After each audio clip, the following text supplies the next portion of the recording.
Hello mga ka-farmers, i-share ko lang sa inyo ang bagong bili kong alaga, ang bago kong pet.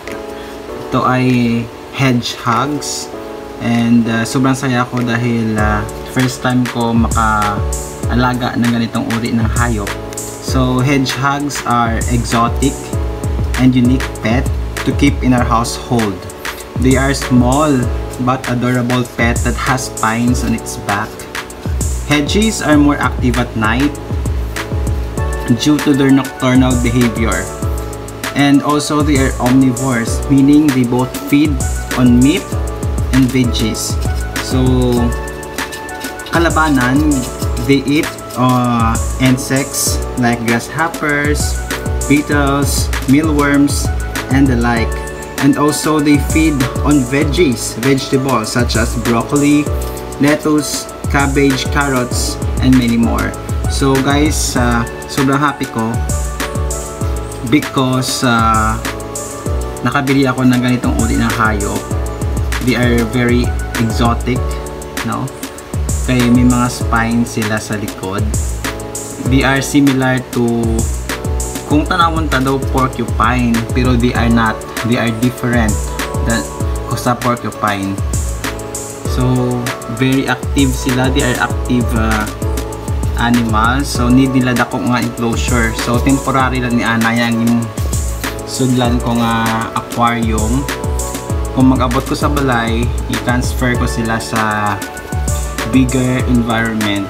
Naimuan ko sila good enclosure kung sa diin makalive sila happily. So, they are partner, male and female. So I'm looking for a good name for them. Comment down below kung ano yung bagay na pangalan sa kanila. And also guys, gakaon man gali sila cat food. Kung wala ka nagid na inagpakaon sa iya, gakaon man sila cat food. And kagina ko lang gid sila na bakal sa may pet shop sa Iloilo City. And initially ginbaklan ko sila mealworms. So amo na itsura ka mealworms.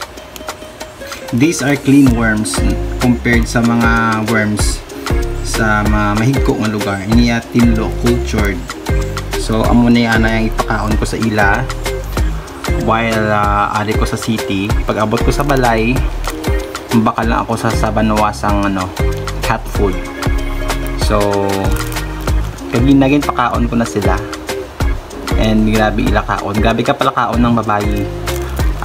Aring babae guys, ang dako. Normally, vlog ko ang babae compared sa lalaki. So, hambal sa nagbaligya sa akon, na ni sila ng breeder age. So, looking forward sa mga babies nila. And i-research ko pa kung ano ang mga dapat himuon, ang dapat nga i-prepare sa pag-alaga sa hedgehogs, ang mga do's and don'ts para maging successful kita as breeders. So guys, look, mabutang ako mealworm na abtik kaayo. Amo na siyang babae. So ang lalaki nonchalant para tulog kay adlaw, pero kung gabi mas active sila. I-zoom in ka. Grabe pa kanon.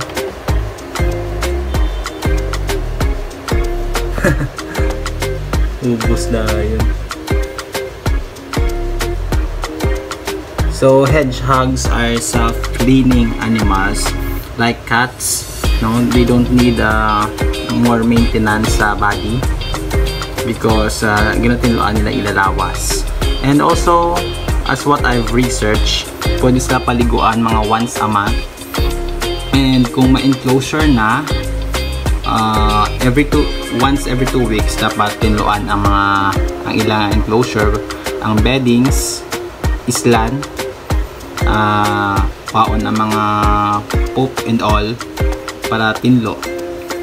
Kaya kung hindi nato pagtinluan, syempre baho man ang ilang enclosure. So dapat well maintained para iwas diseases.